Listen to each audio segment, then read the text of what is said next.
বন্ধুরা, এটা তো জানেন যে জীবনে সফলতা পাওয়ার জন্য, সাফল্য অর্জন করার জন্য সংঘর্ষ তো করতেই হয়।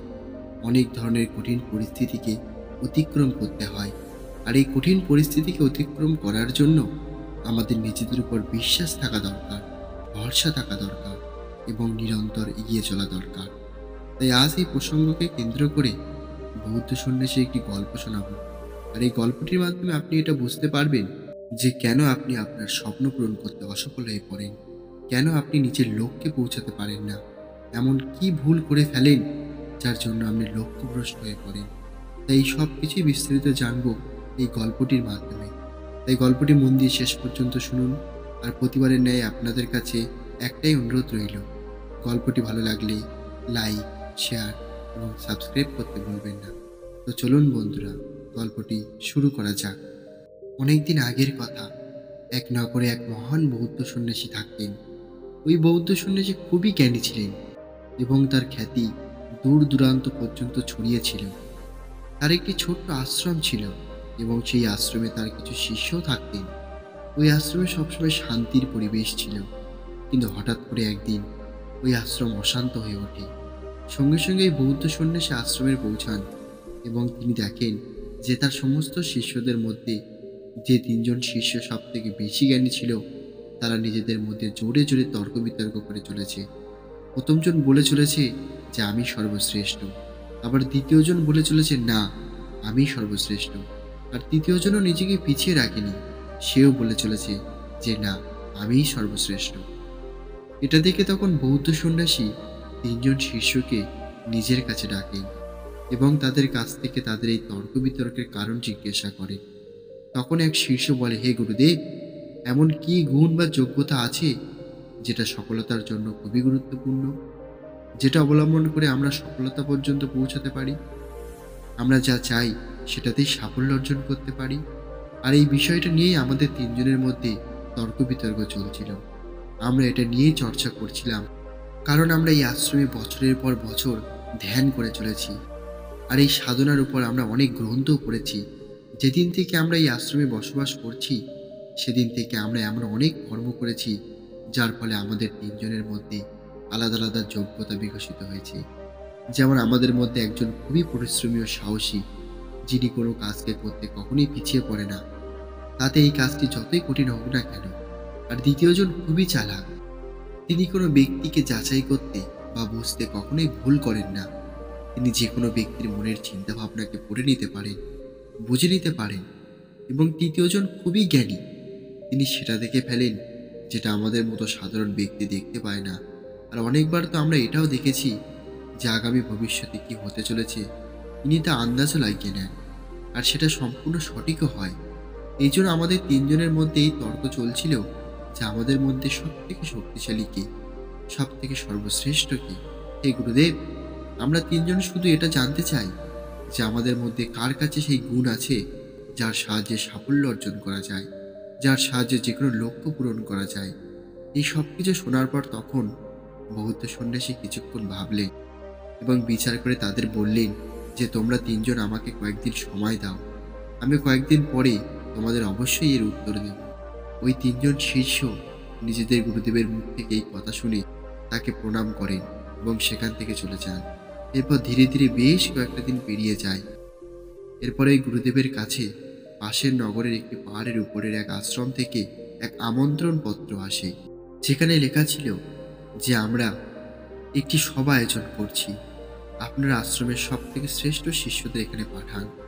এই আমন্ত্রণ পাওয়াতে বৌদ্ধ সন্ন্যাসী খুবই খুশি হন।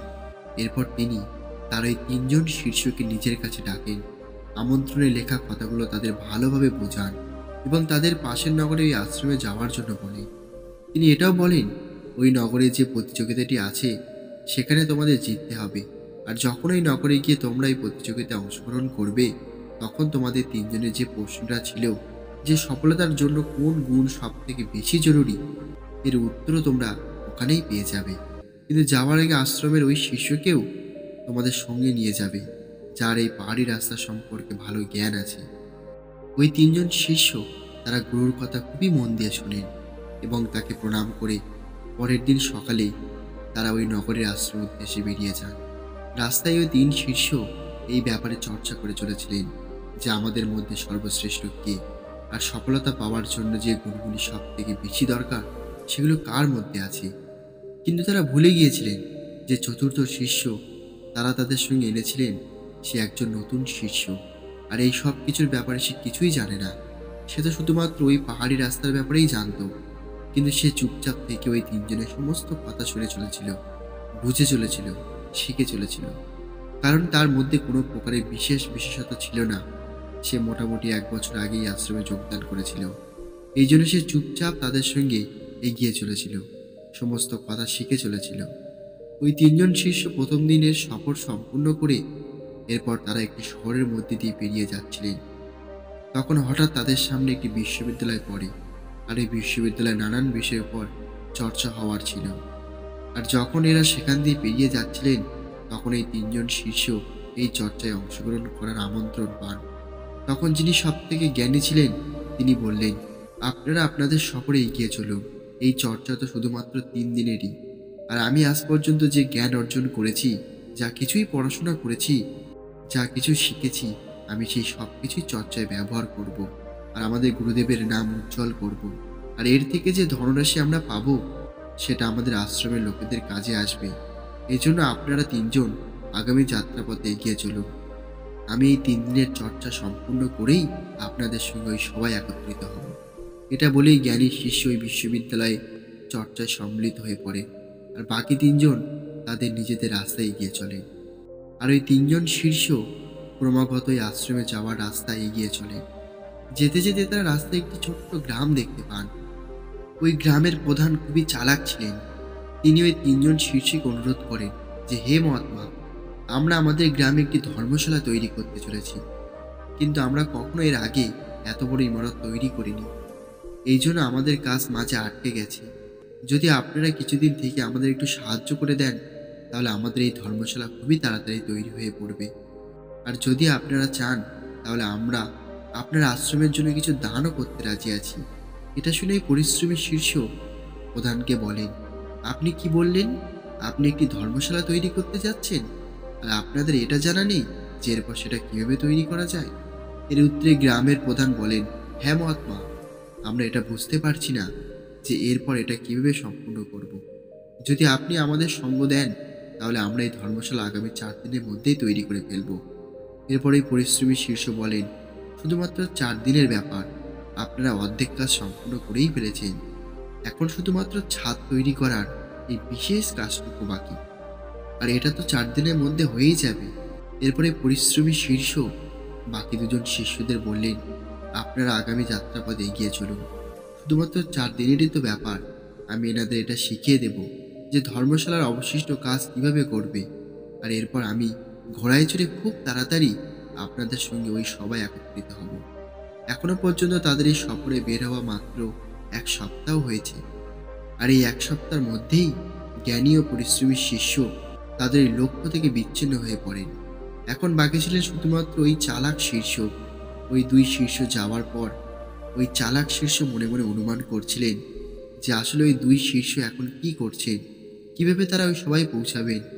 এমনকি ওই চতুর শিষ্যের মনে একটা চিন্তা উৎপন্ন হতে থাকে যে যখন তারা ওই সবাই পৌঁছাবেন তখন সেখানে তারা বড় বড় কথা বলবে আর আশ্রমে নিজেদের প্রশংসা করবে। একদিকে যখন ওই চালাক শীর্ষের মনে এইসব কথা চলছিল, অন্যদিকে তখন ওই শীর্ষ সাবধানে হচ্ছিলেন। ওই ২ শীর্ষ তাদের বছরের পর বছর সাধনা করার পরেও তারা নিজেদের লক্ষ্য থেকে ভ্রষ্ট হয়ে পড়েছে। তারা নিজেদেরকে লক্ষ্যভ্রষ্ট হওয়া থেকে বাঁচাতে পারেননি। এই জন্য আমি তো সাবধান থাকবো এবং আমি ওই সবাই গিয়ে গুরুদেবের নাম উজ্জ্বল করব। ওই ২ সন্ন্যাসী দিন রাত চলতেই থাকে এবং তারা একটি পাহাড়ের কাছাকাছি পৌঁছে যান। আর তখন অনেক রাত্রি হয়ে পড়েছিল আর সামনে জঙ্গল আসতে চলেছিল। ২ জন শীর্ষ রাতের জঙ্গলের মধ্যে দিয়ে না যাওয়াটাই ঠিক মনে করেন। এই জন্য তারা আশেপাশে কোনো আশ্রয় খুঁজতে শুরু করে যাতে করে তারা সেখানে রাত্রি যাপন করতে পারে। যখন তারা এদিক ওদিকে দেখতে শুরু করেন ঠিক তখন তারা পাশেই একটি বাড়ি দেখতে পান। তারা ওই বাড়ির দিকে এগিয়ে যান। সেখানে পৌঁছে তারা দরজা নাড়া দিতেই ভেতর থেকে একটি খুবই সুন্দর মহিলা দরজা খোলেন। তিনি কাঁদছিলেন। তিনি কাঁদতে কাঁদতে বললেন, হে মহাত্মা, আপনাকে অনেক অনেক ধন্যবাদ আমাদের বাড়িতে আসার জন্য। আমার পিতা সকাল থেকেই জঙ্গলের মধ্যে গেছেন, কিন্তু তিনি এখনো ফেরেননি। তাই আমার মা এবং বড় ভাই তাকে খোঁজার জন্য গেছেন। এই জন্য আপনাদের কাছে অনুরোধ, যতক্ষণ না তারা ফিরে আসছেন ততক্ষণ পর্যন্ত আপনারা এখানেই থাকুন। আমি খুবই একা আর অনেক রাত্রিও হয়ে পড়েছে, এই জন্য আজকে রাত্রে এখানেই থেকে যান। দুই সন্ন্যাসী খুবই খুশি হন আর দুজনেই রাত্রে সেখানেই বিশ্রাম করেন। এরপর সকালে তারা আবার যাত্রাপথে যাওয়ার জন্য তৈরি হন। ঠিক তখনই ওই মহিলা সন্ন্যাসীদের বলেন, হে মহাত্মা, আরও কিছুক্ষণের জন্য অপেক্ষা করুন। যখনই আমার মাতা পিতা ফিরে আসবেন তখনই আপনারা এখান থেকে চলে যাবেন। এটা যখনই ওই চালাক শীর্ষ শোনেন তখন তিনি আরও খুশি হন, কারণ এই চালাক শীর্ষ রাত্রেই ওই মহিলার সৌন্দর্যের প্রতি অত্যন্ত আকর্ষিত হয়ে পড়েছিলেন। তিনি ওই চতুর্থ শীর্ষকে বলেন যে, দেখো, এই মহিলা একা, অসহায়, এর সাহায্যের প্রয়োজন। এই জন্য আমি এখানেই থেমে যাচ্ছি, তুমি সামনের যাত্রাপথে এগিয়ে চলো। যখনই সন্ধ্যার মধ্যে এনার মাতা পিতা চলে আসবেন তখনই আমি এখান থেকে বেরিয়ে পড়ব আর তোমার সঙ্গে ওই উপরে পাহাড়ে একত্রিত হব। কিন্তু আমার একটা কথা মনে রাখবে, তুমি অবশ্যই আশ্রমের আগে আমার জন্য অপেক্ষা করবে। তখন চতুর্থ শিষ্য সেখান থেকে বেরিয়ে পড়ে এবং তিনি যেমন তেমন করে ওই উঁচু পাহাড়ের মধ্যে চড়াই করেন আর অবশেষে ওই আশ্রমে পৌঁছান। ওখানে ওই আশ্রমে প্রশ্ন উত্তরের প্রতিযোগিতার আয়োজন করা হয়েছিল আর ওই প্রতিযোগিতা শুরু হওয়ার সময় হয়ে পড়েছিল। এই জন্য ওই চতুর্থ শিষ্য তাদের অপেক্ষা না করেই ওই প্রতিযোগিতায় অংশগ্রহণ করে নেন। আর ওই তিনজন সন্ন্যাসীদের কাছ থেকে এই সফর চলাকালীন যা কিছুই শুনেছিলেন, বুঝেছিলেন, এমনকি শিখেছিলেন, তার ভিত্তিতে ওই সন্ন্যাসী সমস্ত প্রশ্নের উত্তর দেন আর এই প্রতিযোগিতা জিতে ফেলেন। বাকি তিনজন শীর্ষ যখন সেখানে পৌঁছান তখন ওই প্রতিযোগিতা শেষ হয়ে গিয়েছিল, কারণ তারা 2 দিন দেরিতে পৌঁছেছিলেন, যার কারণে এই তিনজনই খুব নিরাশ হয়ে পড়েন। এরপর যখন তারা তাদের গুরুর কাছে ফিরে আসেন তখন এই গুরুদেব তাদের বলেন, আশা করি তোমরা তোমাদের প্রশ্নের উত্তর পেয়ে গেছো যে সফলতার জন্য সর্বাধিক অত্যাধিক কোন গুণ প্রয়োজন, কোন যোগ্যতার প্রয়োজন। এরপরে বৌদ্ধ সন্ন্যাসী নিজের ওই 4 শিষ্যদের বলেন যে সফলতার জন্য সবথেকে প্রয়োজনীয় ও গুরুত্বপূর্ণ গুণ হলো যে সফলতাকে পাওয়ার জন্য নিরন্তর চলতে থাকা, নিরন্তর এগিয়ে চলা। আর নিরন্তর চলতে থাকার অর্থ এটাও হলো যে আপনি আপনার লক্ষ্যে পৌঁছানোর রাস্তায় আসা বাধা থেকে ভয় পাবেন না, পালিয়ে যাবেন না, তার মুখোমুখি হবে এবং আবার এগিয়ে চলবে। নিরন্তর চলতে থাকাই আপনাকে আপনার লক্ষ্যের অনেকটা কাছে পৌঁছে দেয়। আর যদি আপনি রাস্তায় আসা বাধা বা সমস্যার মুখোমুখি করতে ভয় পান, তার থেকে দূরে যাওয়ার চেষ্টা করেন, তাহলে আপনি কখনোই নিজের লক্ষ্যে পৌঁছাতে পারবেন না। তো বন্ধুরা, এই গল্পটি আমাদের 3টি শিক্ষা দেয়। প্রথমত, নিরন্তরতা যেটা একটা খুবই বড় শক্তি। যখন একটি নদী পাহাড়ের মধ্যে দিয়ে এগিয়ে যায় তখন সে ওই পাহাড় কেটে নিজের রাস্তা বানিয়ে ফেলে। এটা এই জন্যই নয় যে সে খুবই শক্তিশালী, যেখানে পাথর জলের থেকে বেশি শক্তিশালী, এমনকি মজবুত, কিন্তু ওই নদীর জলে নিরন্তর বয়ে চলা ধীরে ধীরে ওই পাহাড় কেটে নিজের রাস্তা তৈরি করে ফেলে আর নিজের লক্ষ্যে পৌঁছে যায়। দ্বিতীয়ত, নিরন্তর চলতে থাকা আমাদের নিজের লক্ষ্যে পৌঁছানোর জন্য আরও যে জিনিসগুলি শেখার দরকার, বোঝার দরকার, সেগুলো আমরা ক্রমাগত শিখতে শিখতে এগিয়ে চলি। আমরা নিরন্তরভাবে চলতে চলতে নিজেদের দুর্বলতাকে দূর করতে পারি আর ওই দুর্বলতাগুলি শুধরে নিয়ে আমরা ক্রমাগত এগিয়ে গিয়ে আমাদের লক্ষ্যে পৌঁছাতে পারি। এই জন্য নিরন্তরতাই সেই গুণ যার সাহায্যে আপনি আপনার সাফল্য অর্জন করতে পারেন।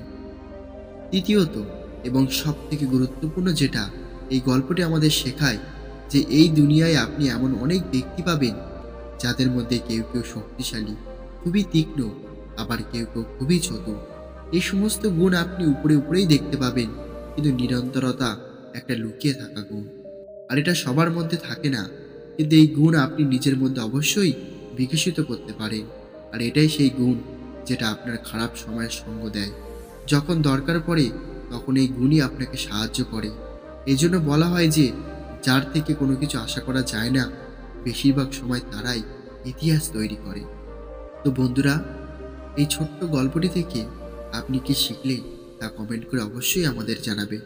আর গল্পটি ভালো লাগলে লাইক, শেয়ার এবং সাবস্ক্রাইব করতে ভুলবেন না। আর গল্পটি শেষ পর্যন্ত শোনার জন্য আপনাদের অসংখ্য ধন্যবাদ জানাই।